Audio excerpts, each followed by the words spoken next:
Эгер сиз финансылык кредиттик мекеме менен түшүнбөстүктөрдү же бир талаш маселелерди жөнгө салайын деген болсоңуз, анда өзүңүздүн мыйзамдуу укугуңузду колдонуп, кагазга жазып же ооздеги түрдө арыз даттануу сунуш менен кайрыла аласыз. Кайсы учурда кандай маселелер менен банкка кайрылса болот? Бул тууралуу Капиталдын Улуттук банк менен биргеликте даярдаган Финсабат рубрикасында. Банк же микрокредиттик уюм менен түздөн-түз сүйлөшүү бул эки тараптуу кызматташтыктын эң натыйжалуу жолу. Мыйзамга ылайык финансылык кызматтын ар бир керектөөчүсү бул банктын кардары болобу же кепил болгон кишиби же жөн эле жаранбы мекеменин жетекчилигине арыз сунушун жолдой алат. Кайрылуу жоопсуз калбаш керек. Эгер сиз банкка кайрылып жатканда бир кыйынчылыктар болуп калса, анда сиз атайын дайындалган жоопкерчиликтүү кызматкерлер болот, ошолорго кайрылсаңыз болот.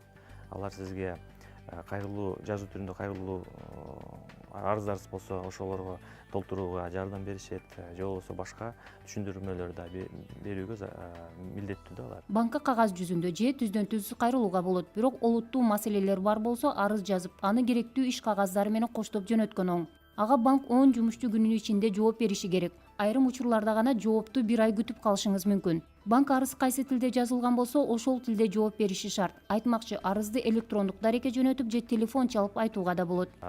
Финанс кредиттик мекемелерге сиз даттануу, арыз же болбосо сунуштарыңыздар менен кайрылсаңыздар болот.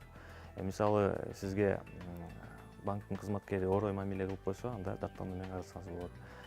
Эгерде сиз кредит боюнча төлөмдөрдүн мөөнөттөрүн узарткыңыз келсе, анда арыздар менен кайрыласыз.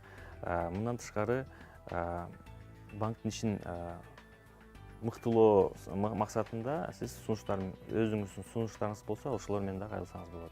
Банктар келип түшкөн арызды кылдат карап чыгышат. Бул аларга кемчиликтерин оңдоп, тейлөөнү жакшыртып, кардарлар алдында аброюн оңдоого жардам берет.